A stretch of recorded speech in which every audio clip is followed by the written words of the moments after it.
Hello दोस्तों, आप सभी का स्वागत है हमारे यूट्यूब चैनल के बी पोल साइंस क्लासेस में। आज हम देखेंगे क्लास 11th पॉलिटिकल साइंस का तीसरा चैप्टर चुनाव और प्रतिनिधित्व। इसमें हम कई सारे टॉपिक कवर कर चुके हैं, उनका जो लिंक है वीडियो का डिस्क्रिप्शन में दे दूंगा। अभी हम देखते हैं कि जो सार्वभौमिक वयस्क मताधिकार है और वोट देने का अधिकार है वो क्या है। ठीक है, तो शुरू करते हैं, देखते हैं किस प्रकार से इस अधिकार में बदलाव किए गए और किस प्रकार हमारे संविधान निर्माताओं ने इसे हमें प्राप्त दिया था।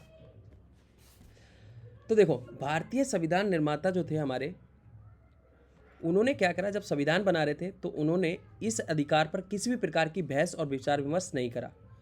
उन्होंने इसको लिखा और इसको पेश किया और इसमें क्या कहा था कि भैया बिना किसी धर्म, जाति, लिंग, किसी भी प्रकार के भेदभाव के बिना सभी नागरिक को वयस्क मताधिकार दिया जाएगा, यानी वोट देने का अधिकार दिया जाएगा। जो 18 वर्ष से अधिक 18 वर्ष की उम्र के होंगे या फिर उससे अधिक उम्र के होंगे, उन सभी को वोट देने का अधिकार होगा। बट ये उस समय जब ये संविधान में लिखा गया था तो उस समय जो वोट देने का अधिकार था वो 21 वर्ष के व्यक्ति को दिया गया था, यानी कि जो कम से कम 21 वर्ष का होगा उसको ये वोट देने का अधिकार प्राप्त होगा। बट सार्वभौमिक वयस्क मताधिकार को 1989 में बदला गया, इसकी जो एज थी उसको कम किया गया, क्योंकि ऐसा माना गया। कई सारे रिपोर्ट्स आई जिसमें यह कहा गया कि 18 वर्ष में व्यक्ति इतना समझदार और विवेकपूर्ण हो जाता है कि वह अपने भविष्य के बारे में सोच सकता है और साथ ही साथ अपनी कौन सी सरकार चुननी है इसके बारे में भी सोच सकता है।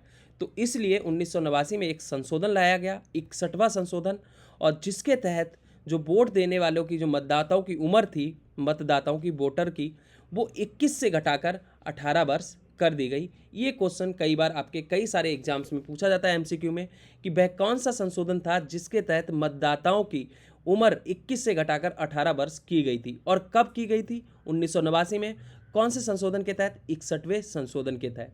और ये जो सार्वभौमिक वयस्क मताधिकार है, इसका अर्थ क्या है? तो इसका अर्थ है, इसको इंग्लिश में बोलते हैं अडल्ट यूनिवर्सल अडल्ट फ्रेंचाइजीज, यानी कि बिना किसी भेदभाव के, सार्वभौमिक वयस्क मताधिकार का अर्थ है कि बिना किसी धर्म, जाति, लिंग के भेदभाव के आधार पर सभी नागरिक को जो 18 से प्लस हैं या फिर 18 की उम्र कर चुके हैं, उन सभी को वोट डालने का अधिकार दिया जाएगा। ठीक है, अब इससे जुड़ी कुछ और चीजें देखते हैं। सार्वभौमिक वयस्क मताधिकार एक ऐसा प्रावधान है, एक बार ये भी क्वेश्चन पूछा जाता है पेपर में कि सार्वभौमिक वह कौन सा प्रावधान था संविधान का जिसे बिना किसी वाद विवाद के संविधान में लिखा गया, वो कौन सा प्रावधान था?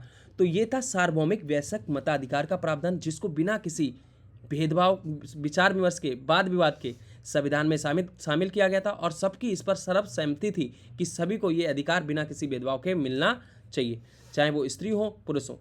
जब हमारा देश आज़ाद हुआ था उस समय बहुत सारे ऐसे देश थे जहाँ पर महिलाओं को अधिकार नहीं था, है ना, लिंग के आधार पर भेदभाव किया जाता था, जेंडर के आधार पर, स्त्री पुरुष। तो हमारे देश में क्या करा गया, सबको, स्त्री पुरुष, ऊंच नीच, सभी, हर एक व्यक्ति को वोट देने का अधिकार दिया गया।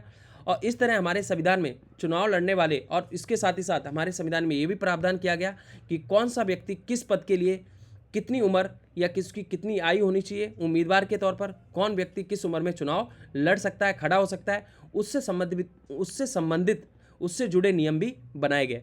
जैसे कि चुनाव लड़ने की जो न्यूनतम आयु थी या जो उम्र थी, वो जैसे कि लोकसभा में और राज्यसभा, जैसे हमारा सांसद होता है जिसको हम इंग्लिश में एमपी कहते हैं, मेंबर ऑफ पार्लियामेंट, और जो विधायक होता है, विधानसभा के जो सदस्य होते हैं, विधायक बोलते हैं जिसको, MLA, member of legislature assembly, जो स्टेट गवर्नमेंट में होते हैं, तो इनकी उम्र जो निर्धारित की गई वो 25 वर्ष की गई।